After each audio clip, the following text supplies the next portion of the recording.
Hi, I'm Andrea. I am a Latina graduate student in a higher education program, hence Latina and HESA. Welcome back. I am excited to talk to you about my weekend class that I just had. It's freezing and somehow we still made it through and so my weekend class was a workshop on college student demographics. And so what I'll be talking about is just like reflecting a little on my experience in the class and a few of the takeaways that I took from the class. I won't be teaching the class like I won't be going through everything that we learned about or discussed, but I do want to give again some reflection and just like I think I'll start with this this workshop was such a great reminder that even though I knew a lot of what the professor was talking about, none of it was like really new to me necessarily. That in general, right? That even in the general sense of what the class was talking about, that there are still parts, there are still nuggets that can be learned. There are still like we're always learning something new. I think about the that saying of like, a wise person knows that they don't know everything. And this class was such a great reminder of that even though I know a lot of these things, that there's still more to learn, that a lot of these topics can evolve, and therefore it's important to know that new information.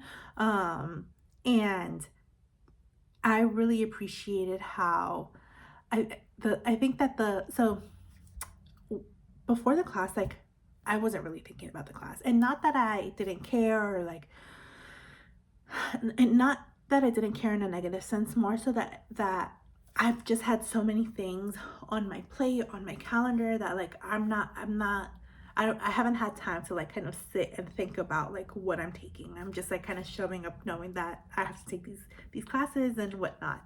Um and I think that was actually to my benefit because I ended up really loving the class. I loved this workshop, and I'm almost sad that it was only a weekend long. Um, and granted, like I also needed it to be just a weekend because I have a lot on my plate. Like I said, I am on a fast track to graduate. But this is definitely something that helped me remember like what is important to me and like what my meaning making filter is made of. And so I talked about that in my presentation at the end of the class. So definitely want to start off with that, saying that like I loved this class. I think that I think what I loved most was the approach to the class. So it's called College Student Demographics, and the professor, who happens to be a vice president at my institution, no big deal. Um, like it didn't feel like I was in a classroom with the vice president. And what I mean by that is that like she was so like open to listening and open to like discussion, and was really curious about what we had to say, and um like she didn't use her title of vice president to like enact her expertise. She just simply is, because she's super smart. Like, hello. And so her approach to the class, or to this workshop, was this class would be looking at the intersection of identity and campus movements to discuss college students and the different demographics that they make up, which to me was uh, this class is such a great culmination of so many of like the classes that I have taken last semester and this semester so far.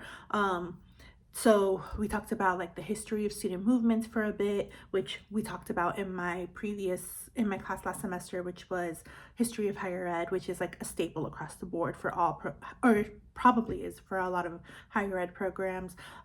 Last semester I also took a class on crisis management, or rather a workshop, and something that hit me while I was working on my presentation towards the end of class was student protests can be considered a crisis. Um, And what I mean by that is that they're disruptors, and that's what they're supposed to be. I'm not saying otherwise. I'm not saying that that we shouldn't have student protests or student movements. As a matter of fact, um, something that we talked about in class and something that I wrote down was like, this is my takeaway. One of my takeaways was that student protests and student activism is the fabric of the student experience. Now, I'm not saying that every student needs to be a student activist. I'm not saying every student needs to be like up in arms about every single thing, or just one thing. I'm saying that if we don't if we don't have student protests, or if we don't have or if we don't acknowledge these student protests, we're doing such a disservice to the students that we're working with. And so this culmination of like crisis management, of the history of student movements, even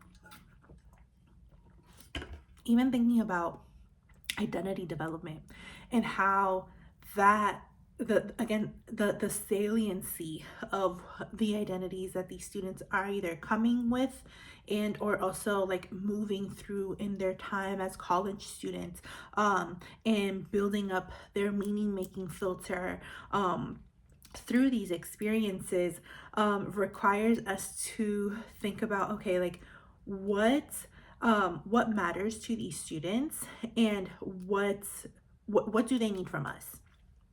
So I think that was such a beautiful takeaway, and something that I think for me also helps me create my own lens and create my own practice of like, okay, how do I support these students at the end of the day, um, while still acknowledging that I am an agent of the institution that I work for. So that's definitely a balance and a challenge that I think um, I'm thinking about as I move through my career. And let's see what else. Another takeaway that that came up was this term of like race neutral. Um, I This is what I'll say. When I heard that, I was like, why is this the first time I'm hearing this term? Why is this the first time that I like am learning about this specific word, when it's like it makes so much sense? It's such a for such a complicated topic and such a complex um theme that consistently comes up in all facets of society. Like this term is just like very much like to the point. And so I think recognizing that we don't operate in a race neutral society, or structure, is extremely important as for me as I move through how I am working with students and how I am supporting students. Um, so that in and of itself, like that could have been the whole class, and I would have been like aghast. Um, well, speaking of race neutral, the other thing that came up was, or the other takeaway, and this came in the form of a question: how do we support marginalized students while public policy is infringing on our work as higher ed and student affairs practitioners? And I think that's one of the main challenges that we have right now, in 2026. And how do we recognize the needs of these students? How do we continue doing the work that we are called to do, knowing that there are, again, policies that are saying that the work that we do is not valid, when we have tons of research that implores us to move forward with our work as not as necessarily just as it is. There's always room to grow, but that that it's that the work that we're doing is not working. And I know we don't do, like, double negatives are not a thing, but like that was a question that came up, and I think that that's something, again, that's framing my lens as I move forward with my own practice.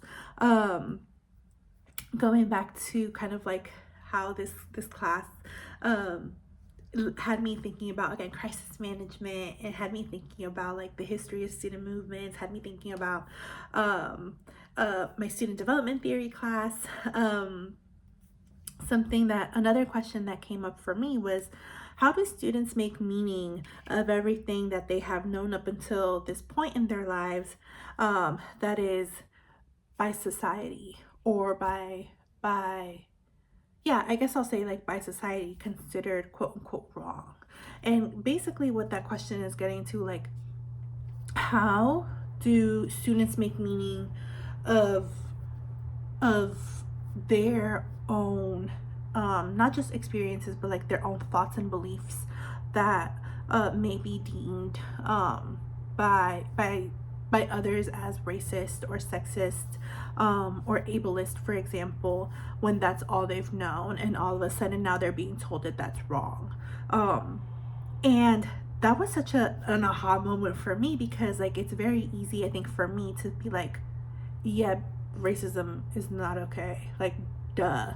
But when a student is uh, growing up in whatever experience that they are and whatever background that they have, and all of a sudden they're being told this, like, it is still my response, or it's still my work as a student affairs practitioner, as a higher education practitioner, to work with this student to make meaning of their own experiences and create a part of their filter that understands that racism, that their beliefs in racism are, or rather, actually, I'm looking at my notes now.